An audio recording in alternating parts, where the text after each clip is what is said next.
ഇത്രയും പിസ്താഷ്യല് ഇനിയും ബാക്കിയുണ്ട്. അപ്പോൾ ഇന്നൊരു കുട്ടി ക്രാഫ്റ്റ് ഐഡിയ കണ്ടാലോ. ഒരു 2-3 പിസ്താഷ്യൽ എടുത്തിട്ട് വീഡിയോയിൽ കാണുന്ന പോലെ ഒന്ന് അറേഞ്ച് ചെയ്ത് വെച്ചിട്ട് ഒന്ന് ഗ്ലൂ ചെയ്തെടുക്കുക. അതായത് നമ്മൾ ടൂലിപ്പൊക്കെ ഉണ്ടാക്കൂലേ, അതന്നെ ഒരു ഹാഫ് ടൂലിപ്പ് ഉണ്ടാക്കിയെടുക്കുക. ഞാനൊരു 2 പെറ്റൽസും 3 പെറ്റൽസും വരുന്ന രീതിയിൽ ഒരു 5 ടൂലിപ്പ് ഉണ്ടാക്കിയെടുത്തിട്ടുണ്ട്. എന്നിട്ട് അതൊക്കെ ഒന്ന് കളർ ചെയ്തിട്ട് മാറ്റി വെക്കുക. നമുക്ക് ചെറിയൊരു പരിപാടി ഉണ്ട്. എൻ്റെ മിക്ക വീഡിയോൻ്റെയും ബാക്ക്ഗ്രൗണ്ടിൽ കണ്ടൊരു ഫ്രെയിം ആയിരിക്കും ഇത്. ഗ്ലാസ് ഇല്ലാത്തതുകൊണ്ട് തന്നെ ഈ വർക്കിന് ഈ ഫ്രെയിം മാച്ച് ആയിരിക്കും.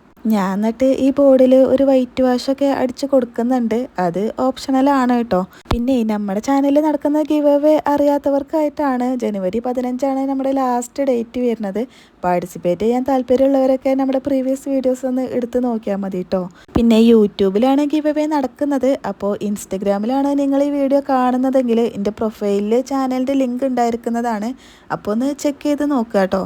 ഇനി നമുക്ക് നമ്മുടെ വർക്കിലേക്ക് വരാം. ഈ സ്റ്റെംസ് വരക്കണ വരെ അത്യാവശ്യം നല്ല സ്മൂത്ത് ആയിട്ട് തന്നെയാണ് പോയിക്കൊണ്ടിരുന്നത്. പിന്നെ എന്തൊക്കെയോ സംഭവിച്ചു. ഒന്നാമത് എനിക്ക് പെയിൻറ്റിങ് വലിയ വശമല്ല. രണ്ടാമത് എന്താ വെച്ചാൽ എൻ്റെ അടുത്ത് അതിന് അനുയോജ്യമായിട്ടുള്ള ഒരു ബ്രഷും ഉണ്ടായിരുന്നില്ല. അപ്പോൾ നിങ്ങൾ ചെയ്യുമ്പോൾ അത്യാവശ്യം വൃത്തിക്കൊക്കെ ചെയ്തോണ്ടിട്ടോ. പിന്നെ ഞാൻ ഇത്രയും ടൈം എടുത്തിട്ട് ചെയ്ത വർക്കല്ലേ, അപ്പോൾ ഒരു ലൈക്കൊക്കെ തന്നൂടെ.